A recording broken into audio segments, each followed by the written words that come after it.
बोलो शंकर भगवान की जय। उमापति महादेव की जय। आइए मेरे प्रिय श्रोताओं, आज मैं आपको श्रावण महात्म्य के 19वां अध्याय की कथा श्रवण कराऊंगा। आप ध्यानपूर्वक इस कथा को श्रवण करें। एकादशी व्रत एवं द्वादशी व्रत कथा श्रावण महात्म्य सभी को सुनना चाहिए।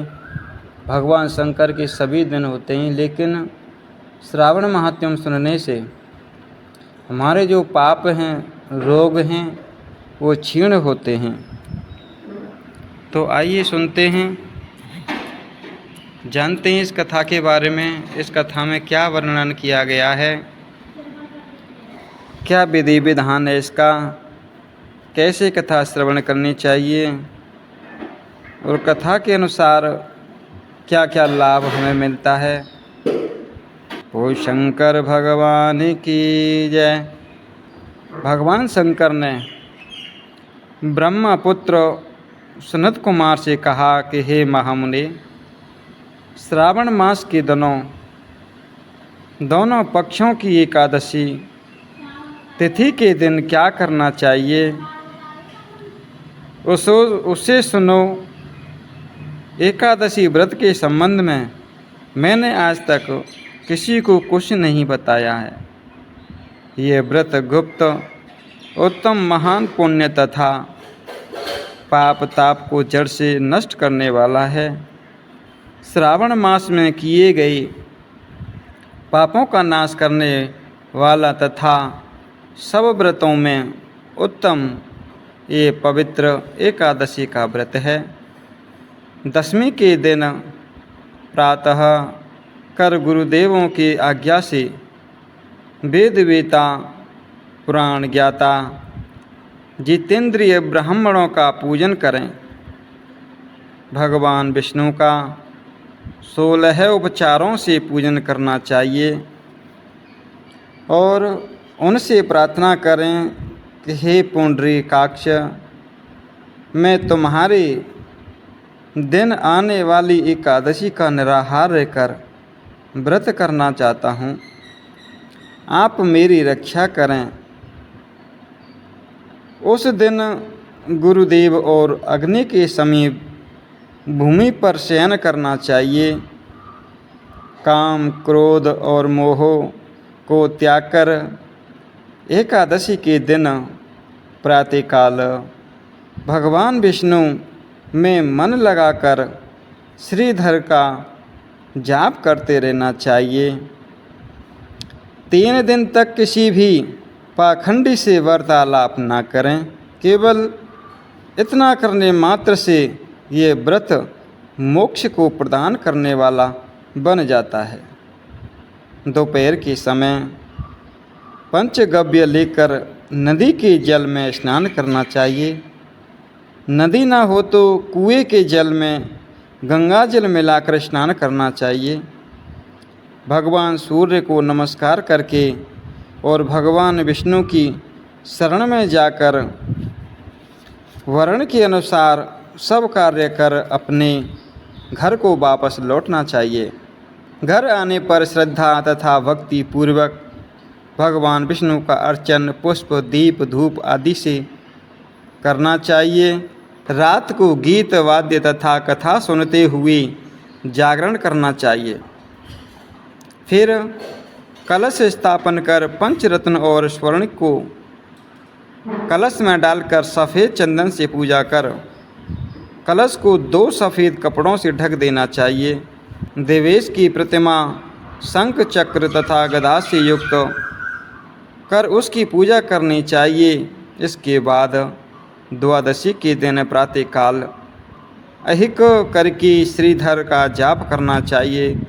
शंख, चक्र तथा पद्मधारी भगवान विष्णु की पूजा करके ब्राह्मण को सोने की दक्षिणा सहित कलश देना चाहिए। कलश के साथ मक्खन देना ना भूलें। भगवान श्रीधर आप पर प्रसन्न होकर मुझे लक्ष्मी प्रदान करें। इस प्रकार उच्चारण कर श्रेष्ठ वेद पाठी ब्राह्मणों को भोजन कराकर अपने समर्थ के अनुसार उन्हें दक्षिणा देकर विदा करना चाहिए। अपने नौकरों को भोजन कराकर गौ को भूसा देकर स्वयं बंधु बांधवों सहित भोजन करना चाहिए। इस प्रकार शुक्ल पक्ष और कृष्ण पक्ष दोनों तिथियों के व्रतों का विधान एक समान है। शुक्ल पक्ष में श्रीधर और कृष्ण पक्ष में भगवान जनार्दन कहे गए हैं। अब मैं तुम्हें द्वादशी के दिन भगवान विष्णु के निमित्त पवित्र आरोपण के संबंध में बताता हूँ। हे तात, इसका अधिकारी कौन है ये जान लेना भी आवश्यक है। ब्राह्मण, वैश्य, क्षत्रिय, शूद्र और स्वधर्म स्थित जानों की भक्ति द्वारा पवित्रोपण करना चाहिए। स्त्रियों तथा शूद्रों को केवल नाम मात्र द्वारा श्री हरि का पूजन करना चाहिए। सतयुग में मणि का और त्रेता युग में स्वर्ण का और द्वापर में रेशमी तथा कलयुग में सूत द्वारा पवित्र का निर्माण करना चाहिए।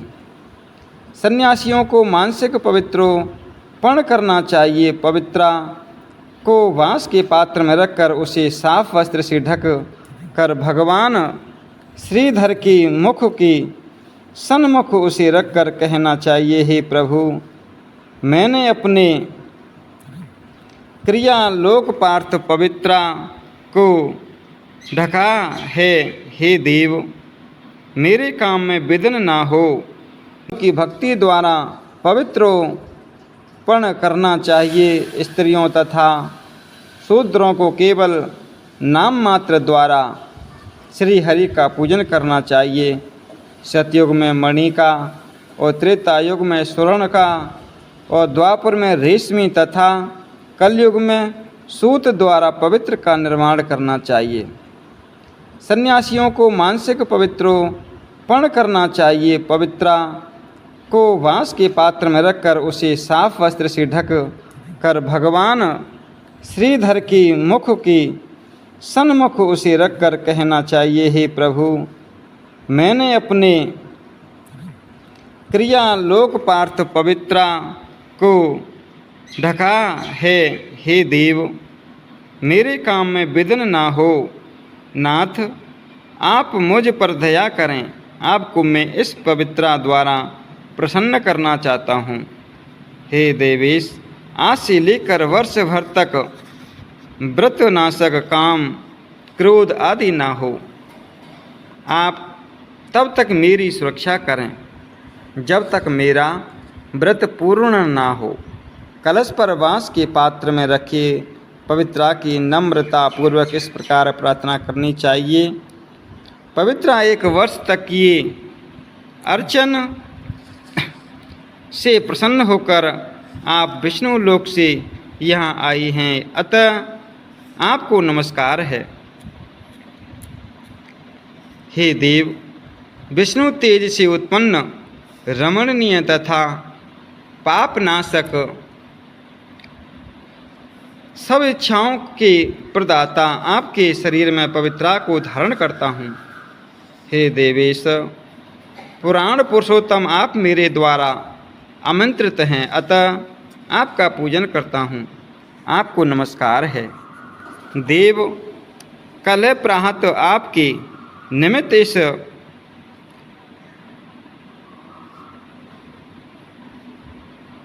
पवित्रा को अर्पण करूँगा।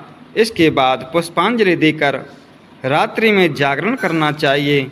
एकादशी के दिन आदि वासन कर द्वादशी को सुबह पूजा करें। गंध, दूब, चावल तथा हाथ में पवित्रा को ग्रहण कर कहे, हे देवेश, आपको नमस्कार है। इस पवित्रा को आप स्वीकार करें। 1 वर्ष तक पुण्य फलप्रद पवित्रा से निवेदन कर आप मुझे पवित्र करें। हे देव, आपके सुप्रसाद से मेरे से जाने अनजाने में जो पाप हो गए हैं, उन पापों से मैं पवित्र हो जाऊं।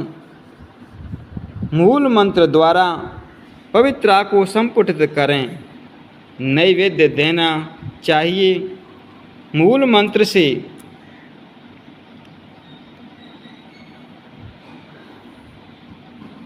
घृत तथा पायस द्वारा हवन करना चाहिए।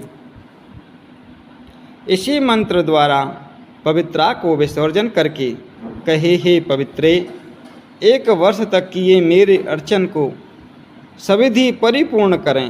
हे पवित्रे, विसर्जनित हो विष्णु लोक को लौट जाएं। इस प्रकार कहकर उसे ब्राह्मण को दे दें या जल में विसर्जित कर दें। हे वत्स्य, जो मनुष्य हरि का यह पवित्र रोपण करता है वह इस संसार में आनंद भोग कर अंत में विष्णु लोक को जाता है। बोलो श्री शंकर भगवान की जय। आपने श्रावण मास के एकादशी व्रत एवं द्वादशी व्रत की कथा आपने श्रवण करी। और कथाएं सुनने के लिए अगर आप नए हो तो हमारे चैनल को सब्सक्राइब करें और साथ ही साथ शेयर करें। बोलो शंकर भगवान की जय।